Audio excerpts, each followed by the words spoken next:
Hello students, how are you today? I welcome you to the new session of English grammar. Again we are going to discuss the important topic tense of English grammar.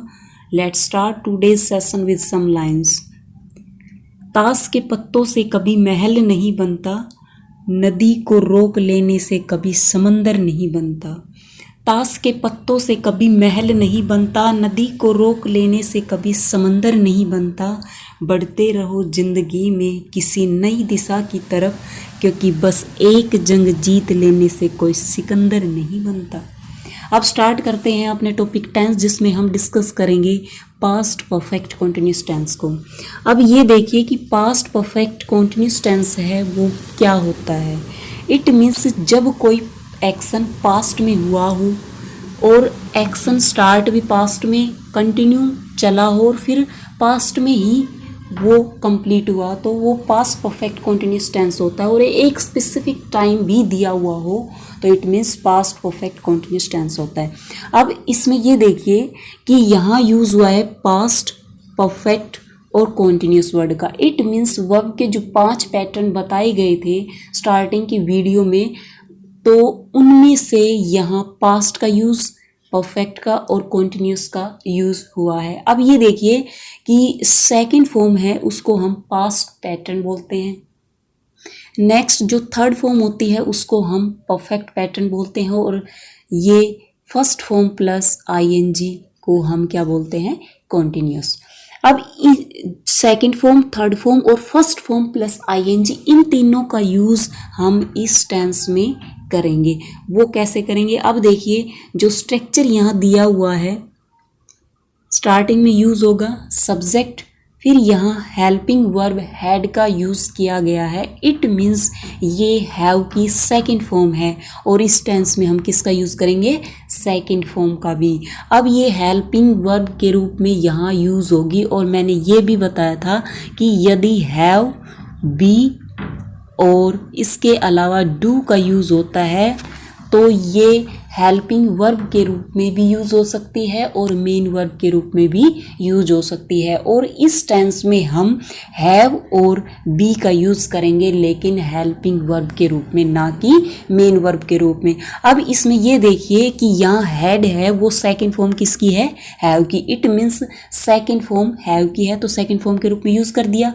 फिर next यहाँ दिया हुआ है been, it means it is the third form of be, यानी be की third form है been, तो यहाँ हम बीन का भी यूज़, हैड बीन, इनका यूज़ हेल्पिंग वर्ब के रूप में करेंगे। नेक्स्ट इसमें दिया हुआ है first form plus ING, it means यहाँ पे हम मेन वर्ब के रूप में इसका यूज़ करेंगे। अब आगे देखिए, उसके बाद में यहाँ दिया हुआ है ऑब्जेक्ट और फिर फॉर और सिंस का यूज़ है। ये डिस्कस किया जा चुका है जब प्रेजेंट परफेक्ट कॉन्टिन्यूस टेंस करवाया था, उसमें बता दिया गया था कि हम फॉर का यूज़ किसके लिए करते हैं और सिंस का यूज़ किसके लिए करते हैं। फिर इसके बाद में टाइम का यूज़ किया जाएगा। ये था अफर्मेटिव सेंटेंस का स्ट्रक्चर। अब इसका एग्जाम्पल देख लीजिए, जैसे यहाँ यूज़ हुआ है I, it means it is the subject. फिर उसके बाद में हैड बीन का यूज़ हुआ है, ये हेल्पिंग वर्ब हो गई, और मेन वर्ब क्या है, रीडिंग अ नोवेल, ऑब्जेक्ट है, और ये फॉर का यूज़ हुआ है इसमें, और 3 years ये यहाँ टाइम दिया गया है। अब नेक्स्ट इसमें देखिए, ये नेगेटिव सेंटेंस है। अब नेगेटिव सेंटेंस में हम नोट का यूज़ करेंगे। इट मीन्स नेगेटिव वर्ड का यूज़ किया जाता है तो वो क्या होता है, नेगेटिव सेंटेंस। अब इसमें देखिए कि हम नोट का यूज़ किसके बाद करेंगे, सब्जेक्ट दिया हुआ है, उसके बाद हेल्पिंग वर्ब, और हेल्पिंग वर्ब के जस्ट बाद यहाँ ये जो हैड यूज़ हुआ है इसके जस्ट बाद नोट का यूज़ किया जाएगा, और फिर हम बीन का यूज़ करेंगे। फिर मेन वर्ब यूज़ की जाएगी वर्ब की फर्स्ट फॉर्म प्लस आईएनजी, उसके बाद ऑब्जेक्ट और सिंस या फॉर में से, और उसके बाद में टाइम का यूज़ होगा। अब इसमें देखिए हम नेगेटिव सेंटेंस बनाएंगे तो क्या बनेगा, एग्जाम्पल देख लीजिए, यहाँ दिया हुआ है I had been reading a novel for 3 years। अब इसमें हैड के बाद में नोट का यूज़ करेंगे तो सेंटेंस क्या होगा, I had not been reading a novel for 3 years। It means it is a negative sentence. Next इसमें देखिए जो यहाँ स्ट्रक्चर दिया हुआ है वो है इंटरोगेटिव सेंटेंस का। अब इसमें स्टार्टिंग किसका यूज़ किया गया है, हैड, फिर सब्जेक्ट, फिर been, first form plus ING, उसके बाद ऑब्जेक्ट और सिंस और फॉर, फिर टाइम और लास्ट में क्वेश्चन मार्क का यूज़ किया जाएगा। इंटरोगेटिव सेंटेंस में हमेशा जो सेंटेंस है वो स्टार्ट होगा हेल्पिंग वर्ब से और लास्ट में क्वेश्चन मार्क का यूज़ किया जाएगा। और इसके अलावा हम WH वर्ड्स का यूज़ कर सकते हैं जस्ट बिफोर हेल्पिंग वर्ब। तो ये था इंटरोगेटिव सेंटेंस का स्ट्रक्चर। अब इसका जो एग्जाम्पल होगा वो देख लीजिए। जैसे यहाँ दिया हुआ है I had been reading a novel for 3 years। It means यहाँ जो हेल्पिंग वर्ब है हैड का यूज़ हम स्टार्टिंग कर देंगे, फिर आई और फिर been reading a novel for 3 years और लास्ट में क्वेश्चन मार्क का यूज़ किया जाएगा। अब फ्यूचर इंडेफिनेट टेंस को डिस्कस कर लेते हैं, फिर इसके बाद में हम पास्ट परफेक्ट कॉन्टिन्यूस टेंस और फ्यूचर इंडेफिनेट टेंस के यूसेस पढ़ेंगे। तो अब स्टार्ट करते हैं। अब इसमें देखिए कि फ्यूचर इंडेफिनेट टेंस है वो क्या होता है। जब कोई एक्शन फ्यूचर में यानी आने वाले समय में होगा तो वो क्या कहलाएगा, फ्यूचर इंडेफिनेट टेंस। अब इसमें स्ट्रक्चर दिया हुआ है जैसे सब्जेक्ट, उसके बाद में शैल विल और फर्स्ट फॉर्म और उसके बाद में object.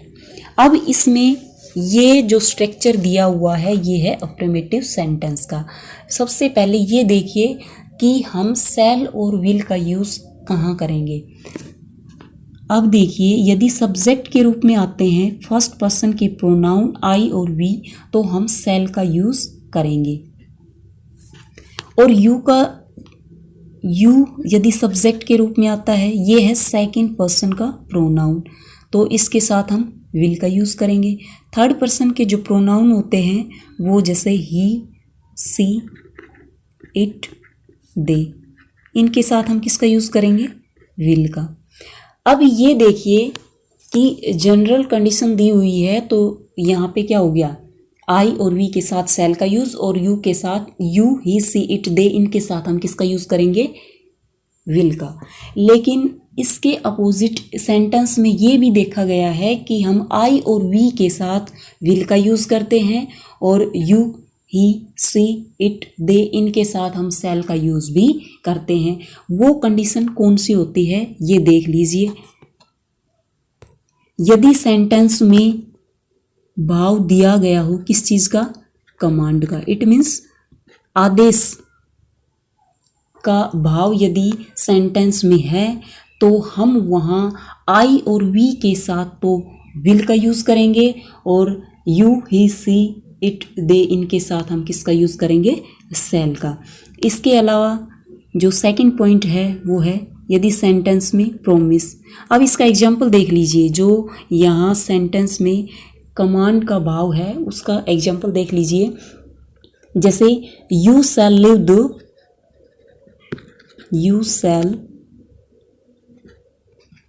The room at once. तो इसमें आदेश दिया गया है यानी तुरंत उसको रूम है वो छोड़ने के लिए कहा गया है। इट मीन्स यहाँ पे कमांड का भाव है तो ये कह सकते हैं कि हम यहाँ जो हमने शैल का यूज़ किया है यू के साथ वो बिल्कुल सही है। अब इसके बाद में यदि सेंटेंस में प्रॉमिस किया गया है किसी से तो भी हम आई और वी के साथ विल और बाकी जो प्रोनाउन है उनके साथ किसका यूज़ करेंगे, शैल का। जैसे you shall be rewarded, you shall be rewarded. अब इसमें देखिए यहाँ यू के साथ शैल का यूज़ बिल्कुल सही है क्योंकि सेंटेंस में जो भाव है वो किसी से प्रॉमिस किया गया है। अब नेक्स्ट पॉइंट है यदि सेंटेंस में थ्रेट, इट मीन्स किसी को धमकी दी गई है तो हम किसका यूज़ करेंगे, ये जो बताए गए थे जैसे आई और वी जो फर्स्ट पर्सन के प्रोनाउन हैं उनके साथ हम विल का यूज़ और सेकंड और थर्ड पर्सन के प्रोनाउन हैं उनके साथ हम शैल का यूज़ करेंगे। जैसे एग्जांपल देख लीजिए, आई विल पनिश यू। अब इसमें यहाँ आई के साथ विल का यूज़ बिल्कुल सही है, सेंटेंस इनकरेक्ट नहीं है। अब नेक्स्ट पॉइंट आता है, यदि सेंटेंस में डिटर्मिनेशन की भावना हो, इट मीन्स दृढ़ संकल्प लिया गया हो, तो उसके लिए भी ऐसा ही जो रूल है वो लागू होगा। जैसे I will work hard and get a good job. अब इसमें क्या है, आई विल वर्क हार्ड यानी मैं मेहनत करूँगा, and get a good job और एक अच्छी जॉब प्राप्त करूँगा। तो इसमें दृढ़ संकल्प लिया गया है, तो इसके लिए यहाँ आई के अकॉर्डिंग विल का यूज़ बिल्कुल सही है। अब नेक्स्ट जो पॉइंट आता है वो है, यदि सेंटेंस में कंपल्सन किसका भाव हो, सेंटेंस में कंपल्सन यानी कि अनिवार्यता जिसको कहते हैं, नेसेसिटी कह सकते हो आप। जैसे एग्जाम्पल देख लीजिए इसका, you shall be here before 4 PM for the meeting, यानी यहाँ नेसेसिटी है, तो यू के अकॉर्डिंग शैल का यूज़ बिल्कुल सही है। तो अब देख लीजिए, जैसे अब ये 5 पॉइंट दिए गए हैं जिनके एग्जाम्पल भी आपको बता दिए गए हैं। जैसे किस प्रकार का भाव हो, फर्स्ट है कमांड, सेकंड प्रॉमिस, थर्ड यदि थ्रेट की यानी धमकी दी गई हो, फिर है एक डिटर्मिनेशन,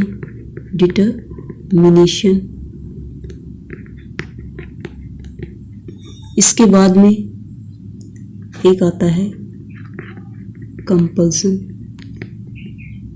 ये जो 5 पॉइंट हैं, ये यदि सेंटेंस में आपको मिलते हैं तो हम आई और वी के साथ यूज़ करेंगे विल का, और यू, ही, सी, इट, दे इनके साथ हम शैल का यूज़ करेंगे। अब इसके बाद में एक पॉइंट और देख लीजिए, यदि हेल्पिंग वर्ब के रूप में विल या शैल का यूज़ किया गया है इंटरोगेटिव सेंटेंस में और लास्ट में question mark, it means interrogative sentence है, तो हमेशा आई और वी के साथ हम शैल का यूज़ करेंगे, चाहे सेंटेंस में किसी प्रकार का भाव हो, विल का यूज़ नहीं किया जाएगा। ये पॉइंट आप याद रखना। तो अब स्ट्रक्चर ये था अफर्मेटिव सेंटेंस का। Affirmative sentence he will help you, इसमें ही के अकॉर्डिंग या विल का यूज़ हुआ है, ना कि शैल का। अब नेक्स्ट जो स्ट्रक्चर है वो है नेगेटिव सेंटेंस का। सब्जेक्ट शैल और विल के बाद में नोट का यूज़ है, और फिर उसके बाद में फर्स्ट फॉर्म का, लास्ट में ऑब्जेक्ट का यूज़ किया गया। जैसे he will not go to school tomorrow, अब इसमें विल है वो हेल्पिंग वर्ब के रूप में यूज़ है, और इसके बाद में नोट का यूज़ किया जाएगा क्योंकि ये एक नेगेटिव सेंटेंस है। अब आगे देखिए, ये थर्ड जो सेंटेंस इसमें दिया हुआ है, विल आई गो। अब ये सेंटेंस करेक्ट है या इनकरेक्ट, ये जो पॉइंट बताया गया था उसके बेस पे देखिए, यहाँ यूज़ किया गया है हेल्पिंग वर्ब के रूप में विल का, और इसके बाद में जो सब्जेक्ट यूज़ हुआ है वो क्या है, आई। और मैंने ये बताया था यदि हेल्पिंग वर्ब के रूप में शैल या विल में से यूज़ किया गया है, तो सब्जेक्ट अगर आई और वी है तो हम शैल का यूज़ करेंगे, ना कि विल का। अब यहाँ सब्जेक्ट के रूप में आई का यूज़ है, तो इट मीन्स हम विल का यूज़ नहीं करेंगे, तो सेंटेंस ये बिल्कुल इनकरेक्ट है। तो यहाँ शैल का यूज़ करेंगे तो सेंटेंस बिल्कुल सही होगा। यहाँ शैल आई गो, ये बिल्कुल सही सेंटेंस है। नेक्स्ट इसमें दिया हुआ है shall we talk to the, जो यहाँ स्ट्रक्चर था इंटरोगेटिव सेंटेंस का, ये देखिए शैल विल का यूज़, उसके बाद में सब्जेक्ट फर्स्ट फॉर्म और ऑब्जेक्ट लास्ट में क्वेश्चन मार्क। अब देखिए यहाँ पे यूज़ किया गया है वी के साथ शैल का, तो यहाँ बिल्कुल सही है। फिर जो मेन वर्ब है वो क्या है, टॉक और फर्स्ट फॉर्म के रूप में यूज़ हुई है, और उसके बाद में टू द मैनेजमेंट और लास्ट में क्वेश्चन मार्क बिल्कुल सही है। अब डिस्कस करेंगे जो पास्ट परफेक्ट कॉन्टिन्यूस टेंस, और हमने जो अब डिस्कस किया है फ्यूचर इंडेफिनिट टेंस, इनके जो यूसेस हैं उनको डिस्कस करेंगे। फर्स्ट सेंटेंस दिया गया है यहाँ, he said I have been watching TV for 2 hours। जब रिपोर्टिंग वर्ब पास्ट टेंस में दी गई है, किस में दी गई है? पास्ट टेंस में। और ये जो रिपोर्टेड स्पीच का सेंटेंस है, I have been watching TV for 2 hours, inverted commas के बाहर जो verb reporting verb past tense में हो, और इन्वर्टेड कोमाज के अंदर जो सेंटेंस दिया गया है जिसको रिपोर्टेड स्पीच का सेंटेंस बोलते हैं, वो यदि प्रेजेंट परफेक्ट कॉन्टिन्यूस टेंस में है तो हम डायरेक्ट टू इनडायरेक्ट स्पीच में सेंटेंस को चेंज करते वक्त पास्ट परफेक्ट कॉन्टिन्यूस टेंस में चेंज करेंगे। इट मीन्स यदि यहाँ हैव बीन का यूज़ किया गया है तो इसको हम किस में चेंज कर देंगे? हैड बीन में। बीन का यूज़ किया गया है, वॉचिंग ऑलरेडी है, तो इसमें हम had been watching TV for 2 hours, ये सेंटेंस अब सही है। और जो यहाँ प्रोनाउन आई है इसको चेंज करना जब नरेशन का टॉपिक करवाया जाएगा तो सारे रूल बताए जाएंगे। इसमें केवल टू द पॉइंट बात याद रखना कि जब डायरेक्ट टू इनडायरेक्ट स्पीच में सेंटेंस को चेंज करते हैं तो हम रिपोर्टेड स्पीच के सेंटेंस, यदि रिपोर्टिंग वर्ब पास्ट टेंस में है तो रिपोर्टेड स्पीच के सेंटेंस में यदि प्रेजेंट परफेक्ट कॉन्टिन्यूस टेंस दिया हुआ है तो उसको हम चेंज करेंगे पास्ट परफेक्ट कॉन्टिन्यूस टेंस में। तो अब इसमें देखिए यहाँ फॉर का यूज़ किया गया है, क्यों? क्योंकि यहाँ पे पीरियड ऑफ टाइम दिया गया है, और सिंस और फॉर का यूज़ बता दिया गया था जब प्रेजेंट परफेक्ट कॉन्टिन्यूस टेंस करवाया गया था। तो इंग्लिश ग्रामर की वीडियो नंबर 4 आप देख सकते हैं, इसमें डिटेल में इसको डिस्क्राइब किया गया है। अब नेक्स्ट जो सेंटेंस दिया हुआ है वो है I had been waiting for you since morning. अब ये सेंटेंस देखिए, इसमें कोई एक्शन पास्ट में स्टार्ट हुआ और कंटिन्यू चला, फिर पास्ट में ही फिनिश हो गया एक स्पेसिफिक टाइम पर, तो हमने किसका यूज़ किया? पास्ट परफेक्ट कॉन्टिन्यूस टेंस का। अब नेक्स्ट जो यहाँ दिया हुआ है, Chris said I was working in the office. यहाँ देखिए इन्वर्टेड कोमास से बाहर जो रिपोर्टिंग वर्ब दी गई है वो पास्ट टेंस में है। यदि रिपोर्टिंग वर्ब पास्ट टेंस में है तो हम रिपोर्टेड स्पीच के सेंटेंस को चेंज करेंगे। अब यदि ये रिपोर्टेड स्पीच का सेंटेंस, इसमें यदि पास्ट कॉन्टिन्यूस टेंस यूज़ किया गया है तो हम चेंज कर देंगे पास्ट परफेक्ट कॉन्टिन्यूस टेंस में। तो अब इसमें देखिए यहाँ वाज और वर का यूज़ यदि किया गया है तो उसको हम चेंज किस में करेंगे? हैड बीन में। और कॉन्टिन्यूस टेंस है तो it means first form plus ING का यूज़ पास्ट कॉन्टिन्यूस में भी किया जाता है और पास्ट परफेक्ट कॉन्टिन्यूस इसमें भी फर्स्ट फॉर्म प्लस आईएनजी का यूज़ किया जाता है। तो वाज और वर आता है तो उसको हम किस में चेंज कर देंगे? हैड बीन में। और working it means first form plus I N G already दी गई है। तो ये सेंटेंस यदि दिया जाता है ऐसे तो डायरेक्ट टू इनडायरेक्ट स्पीच में हम पास्ट कॉन्टिन्यूस टेंस को पास्ट परफेक्ट कॉन्टिन्यूस टेंस में चेंज करेंगे। अब आगे जो सेंटेंस दिया हुआ है वो है आई शैल मीट यू। अब ये सेंटेंस है, ये भविष्य में होने वाले कार्य को प्रेजेंट कर रहा है, तो इट मीन्स इसमें हमने किसका यूज़ किया है? फ्यूचर इंडेफिनिट टेंस का।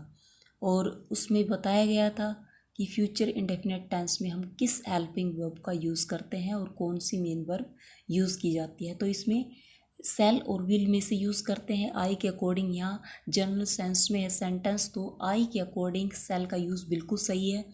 और या फर्स्ट फॉर्म क्या है? मीट। और ये जो मॉडल्स ऑक्सिलरी वर्ब्स होते हैं उनके बाद में हमेशा हम फर्स्ट फॉर्म का यूज़ करते हैं। अब आगे देखिए, जो यहाँ सेंटेंस दिया हुआ है when it rains the plants will grow, ये एक कंडीशनल सेंटेंस है।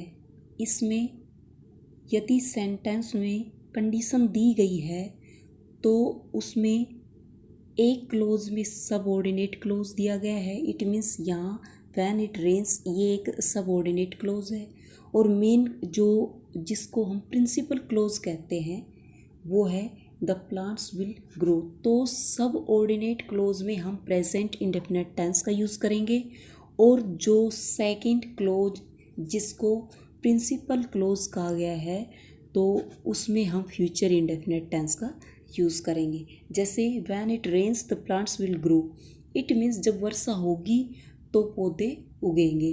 तो यहाँ कंडीशन दी गई है वर्षा होगी तो ही क्या होगा, पौधे उगेंगे। तो ये इस प्रकार के कंडीशनल सेंटेंसेस में एक तरफ यदि प्रेजेंट इंडेफिनिट टेंस का यूज़ किया गया है तो सेकंड क्लोज में हम यूज़ करेंगे फ्यूचर इंडेफिनिट टेंस का। यहाँ देखिए सेंटेंस दिया हुआ है आई हैव टू पे द फीस, यानी मुझे फ़ीस जमा करनी है। इट मीन्स ये सेंटेंस शो कर रहा है फ्यूचर में होने वाले काम को, तो उसके लिए जो फ्यूचर इंडेफिनिट टेंस में स्ट्रक्चर यूज़ किया गया था वो भी सही है। इसके अलावा हम हेल्पिंग वर्ब के रूप में, जैसे यहाँ सब्जेक्ट आई है उसके बाद में हेल्पिंग वर्ब हैज़ और हैव, और इसके जस्ट बाद टू प्लस फर्स्ट फॉर्म का यूज़ कर सकते हैं। यानी इसका भी यूज़ किया जा सकता है यदि कोई फ्यूचर में होने वाला काम है उसको प्रेजेंट करने के लिए।